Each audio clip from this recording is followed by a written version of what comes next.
लता हयात जी ने अपने बातों में एक बात कही है कि अगर मुसलमान है तो वो दहशतगर्द हो नहीं सकता।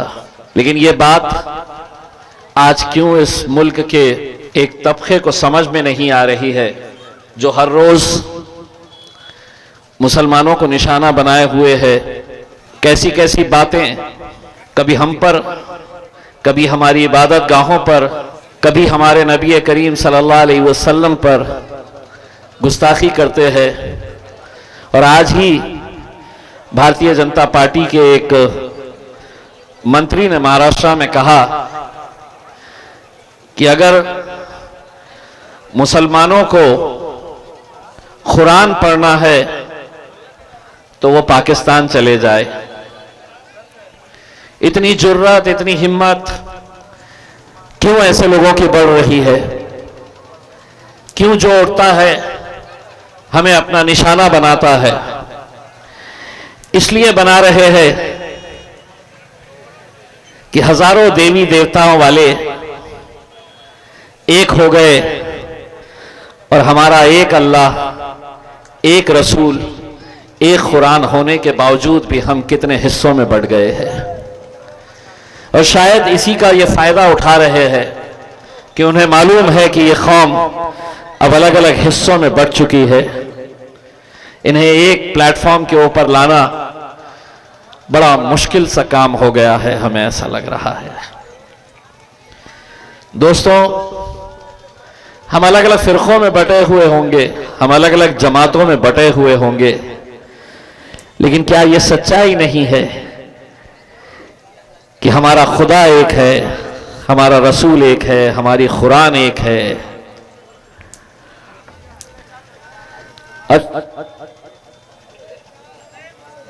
शायद पीछे कहीं मुशायरा चल रहा है।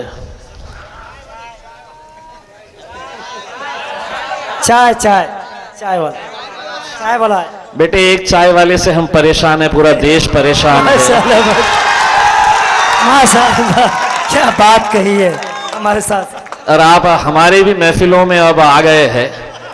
कहीं ऐसा तो नहीं है भेष बदल कर आए हैं देखने के लिए कि इम्तियाज जलील क्या बोल रहा है? देश है। अल्लाह आपकी ख्वाहिश को पूरा करे। 2029 के बाद आप इसी तरह चाय बेचते हुए नजर आए, हमें इससे बढ़कर और क्या खुशी होगी उसमें। बड़ा अच्छा लगेगा हमें कि बिहार के इस मैदान के अंदर वो शख्स अपने हाथ में केतली लेकर चाय चाय चाय चाय चाय चाय चाय चाय चाय चाय चाय चाय, बस आमीन बोल दो, अल्लाह कबूल कर लेता है। आमीन सुम्मा आमीन। मेरे भाइयों, मैं भी आप लोगों के बीच में जो आया हूं, 15 साल पहले जब इस सरजमीन के ऊपर पहली मर्तबा असद साहब ने हुक्म दिया था कि हमें सीमांचल जाना है, हम भी आए थे। और सीमांचल की इस सरजमीन को देखने के बाद यह एहसास हुआ था कि क्या सही मानों में यहाँ इंसान बसते हैं। एक सवाल पैदा हुआ था कि क्या वजह है कि इस मुल्क के अंदर जिन इलाकों में हम रहते हैं उन इलाकों की बदहाली की वजह क्या है? क्या वजह है कि हम अच्छी सड़क के लिए 75 साल इंतजार कर रहे हैं? क्या वजह है कि अच्छी तालीम हासिल करने के लिए हम स्कूल और कॉलेज मांग रहे, 75 साल हो गए? अस्पताल में हमें इलाज मिल जाए, हम उस अस्पताल का इंतजार कर रहे हैं, 75 साल हो गए। आपसे अगर मैं पूछूंगा तो इसके लिए कौन जिम्मेदार है, तो कोई कहेगा कि साहब फला पार्टी जिम्मेदार है, कोई कहेगा कि फला हुकूमत जिम्मेदार है, कोई राज्य सरकार को दोषी बनाएगा, कोई केंद्र सरकार को दोषी बनाएगा, कुछ नेताओं को जिम्मेदारी ठहराएंगे आप। लेकिन हकीकत यह है कि इसके लिए जिम्मेदार अगर कोई है तो हम ही जिम्मेदार हैं मेरे भाई। क्योंकि जब भी इलेक्शन आया हम इतने हिस्सों में बढ़ गए। जब भी इलेक्शन आया तो तमाम सियासी पार्टियों ने हमको बांटने का, बिखेरने का और खरीदने का काम किया है। यह सच्चाई है पूरे हिंदुस्तान की, पूरे मुल्क की सच्चाई है। इम्तियाज जलील अगर आज एक इलेक्शन हारा है तो पूरी जिम्मेदारी के साथ कहता हूं मैं, कोई गैरों में हिम्मत नहीं थी इम्तियाज जलील को हराने की।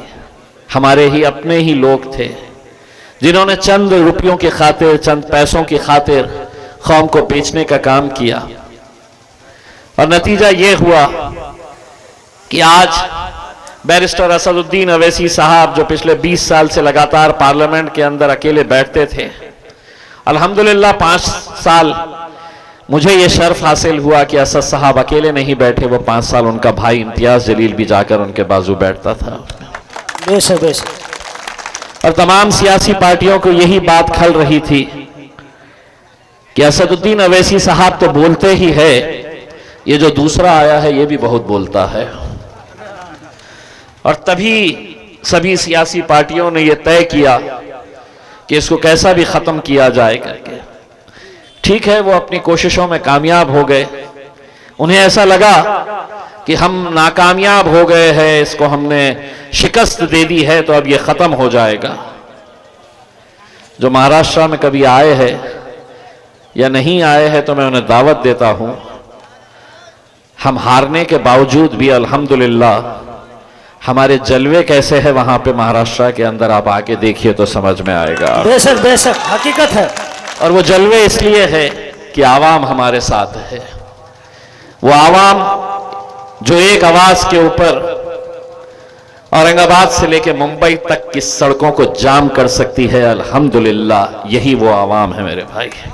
बेशक बेशक। जिसके नाम पे वो इकट्ठा हो सकती है वो हमारे नबी करीम सल्लल्लाहु अलैहि वसल्लम। जिसके खिलाफ कोई गुस्ताखी करता है तो हम इंतजार करते हैं कि कोई आरजेडी का मुस्लिम लीडर इसका विरोध करे, कोई कांग्रेस का लीडर विरोध करे, कोई समाजवादी पार्टी का विरोध करे, कोई शरद पवार की पार्टी का विरोध करे, लेकिन कोई नहीं करता, क्योंकि उन्हें अपने रसूल से ज्यादा अपनी कुर्सी की अहमियत है। तब जाकर हम उन्हें कहते हैं कि अब हम तुम्हें दिखाएंगे कि मुसलमान हर चीज बर्दाश्त कर सकता है, लेकिन गुस्ताखे रसूल को कभी बर्दाश्त नहीं कर सकता है। बेशक। और जब हम ये फैसला करते हैं कि अब हम मुंबई की तरफ कूच करेंगे, तो सारी हुकूमत हिल जाती है।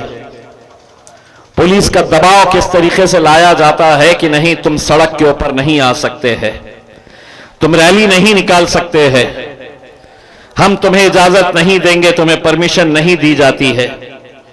तो हम उनको यही बात कहते हैं कि तुम तुम्हारी ताकत लगाओ मुझे रोकने के लिए, मैं मेरी ताकत लगा के बताता हूं कि मैं बंबई तक कैसा पहुंचता हूं करके। माशाअल्लाह माशाअल्लाह। और अल्हम्दुलिल्लाह सिर्फ एक पैगाम देने के लिए गए थे।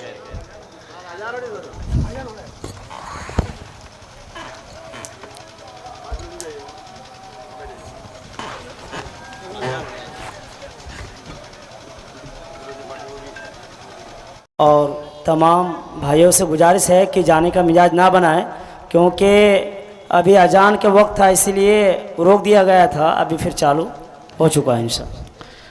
अजान हो रही थी तो हमने अपना फ़र्ज़ अदा किया कि हम खामोश बैठ गए, लेकिन एक फ़र्ज़ ये भी है कि अजान के बाद मस्जिदों को भी आबाद करना है हमें। हम अपनी मस्जिदों को आबाद नहीं कर रहे, इसलिए हमारी मस्जिदें निशाना बनाई जा रही है।